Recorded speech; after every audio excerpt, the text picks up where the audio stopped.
Full motion video games are a thing of the past, but in the visual novel or dating genre, there are some exceptions that are coming back in today's world. I've played a couple Chinese-made games that are dating sims, but all of it recorded with real actors, some of which are exceptionally good, like Love Is All Around. Today, we're diving into another of these Chinese-developed live-action games, and one that has a very good reputation over on Steam, having finally come out on Switch and other consoles. Here is my review of Ladies School Prince, or as it is officially known, oddly enough, as Knowledge or No Lady for the Nintendo Switch and backwards compatible with Nintendo Switch 2. In this story, you are the only male at a girls' university, living life and becoming quick friends with a slew of wild and crazy girls. The mysterious purple-haired neighbor Avril, the gentle and kind Serena that always needs help with math, the cool motorcycle chick Nikita that's sometimes seen at a gym around a group of hoodlums, the mature university Dr. Ada that always dresses a little too revealing, the quirky and playful international student Nico that loves history, and senior student Leah. You spend time with all of these girls that begins as a fun little club for discovering mysteries to the quick possibility of being far more than just friends. I find this story to be pretty decent overall, but wildly entertaining and hysterical. There's not a gigantic overarching plot outside of getting closer to the girls and their own little stories coming into play, like Ada being followed or Leah's side job at a cafe. But there's enough here for you to enjoy what the game does best, and that's being tropey and hilarious. If you remember my review of Love Is All Around, I said it was good in a mostly serious story that didn't dive into a lot of those anime and Eastern tropes about guys being perverts or fantasy daydreams about sexy professors or harems. This game is the absolute opposite of that. It takes a lot of those tropes and leans as far into it as they can. You start the game with a harem daydream, push a girl's foot up like 2 inches that somehow helps her climb a wall and escape the school. There's a cleavage showing doctor that just gets more flirty and seductive when you tell her your heart rate is up because she's just so beautiful. And it just keeps going. From being given the option of giving a girl in the infirmary a menstrual pad while she's in there for an injury, to biker girl Nikita being introduced by saving you from bullies with a kick to the face, taking you home on her motorcycle, and the moment you're inside and safe, she declares that it doesn't matter if you're someone else's boyfriend, you are now her boyfriend. Now don't get me wrong, it does a lot of this, constantly pulling reactions from you with its wild scenarios you'd normally only see in an anime format that is now live action, but each girl does have a decent little story of her own as you go towards their endings. We're not talking gigantic amounts of character development you get from things like Clannad, but it works fine for a, hey, there we go, now they're together and in a relationship way. The only downsides I have for story are some of the endings and the translation. I enjoyed that the game has multiple endings for each girl, some that happen in the middle of the game and others properly at the end, though most of them are rather short and didn't have a lot to them as far as finality for the relationship going forward. As I just said, they work fine for a, hey, they're in a relationship now way, but don't expect to see anything about how their relationship is going months or years later. The translation is also filled with little errors. It's never hard to understand what's being said on the subtitles, but you'll frequently see misspelled words or extra spaces in contractions. When it comes to gameplay, this is an FMV style dating sim. As you play, you'll be watching live action cutscenes, occasionally interacting in the form of dialogue choices or QuickTime events. Now, if you haven't played these types of dating sims before, think of it like a visual novel, but instead of static backgrounds and text going across the screen, it's a collection of live action videos that were recorded with real actresses that play with subtitles. It's kind of like watching a TV show, but being able to interact with it. These interactions come in the form of dialogue choices or QTE minigames. The dialogue choices are like VN fans are used to, and it does the same thing Love Is All Around did, where you have all the time in the world to make your dialogue choice, and the video will have a short loop that goes back and forth so you can still see the characters moving and looking at you while you choose.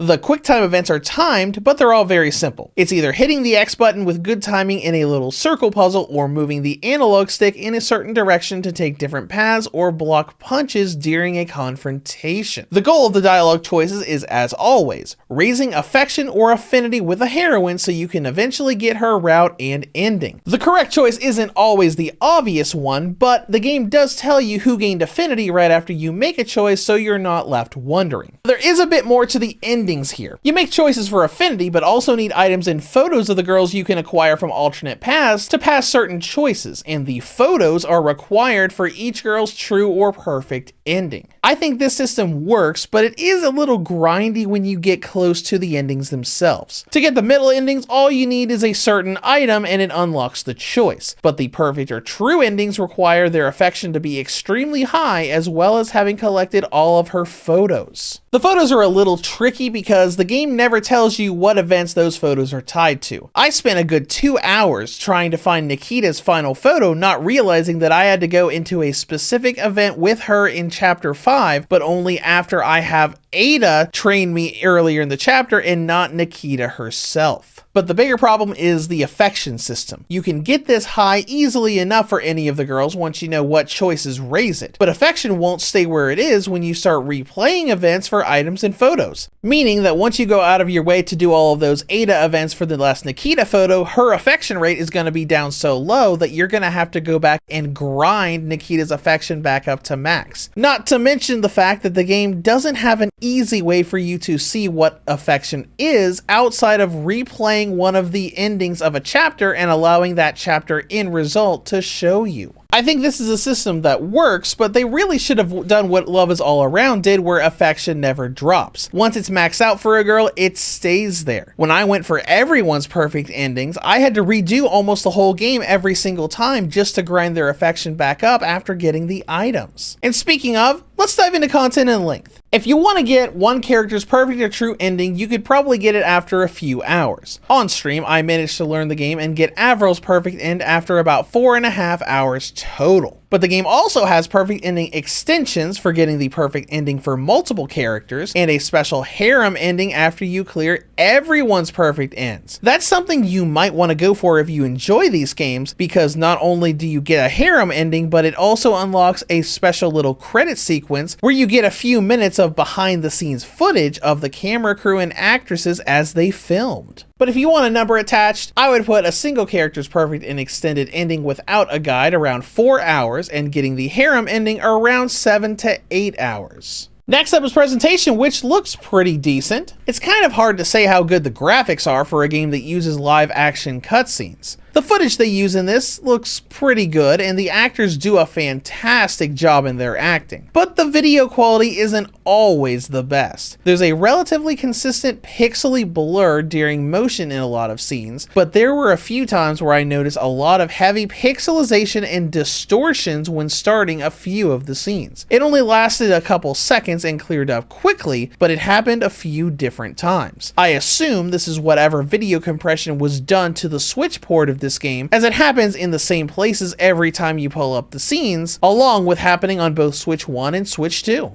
I have no issues with performance, never had the game crash on me as I trekked through it, and there's not really a need for a Switch versus Switch 2 comparison with it being exactly the same. The game loads almost instantly on both, and the only real difference is what we're about to talk about, so let's dive into battery life. On the original and light models, we get a battery range of about 2.5 to 3 hours. The V2 and OLED models get 5 to 6 hours, and the Nintendo Switch 2 gets around 3 hours. In conclusion, this is a fun and wildly entertaining live-action dating game about a guy surrounded by girls at university that is filled with sexy teacher dreams, maid cafes, and a biker girl that won't ask you to be her boyfriend but outright inform you of it. Now, the downside of the affection system is a bit grindy. I wasn't a huge fan of how some of the endings went, and the pixelization of a few scenes can get a bit crazy for a few seconds. But if you're okay with it not always looking crystal clear, it's a good little dating game that will be hysterically entertaining from start to finish. Reviews to go rates Knowledge or No Lady for the Nintendo Switch a 7.5 out of 10. If you have any comments or questions, feel free to leave them below. Thank you for watching and have a great day.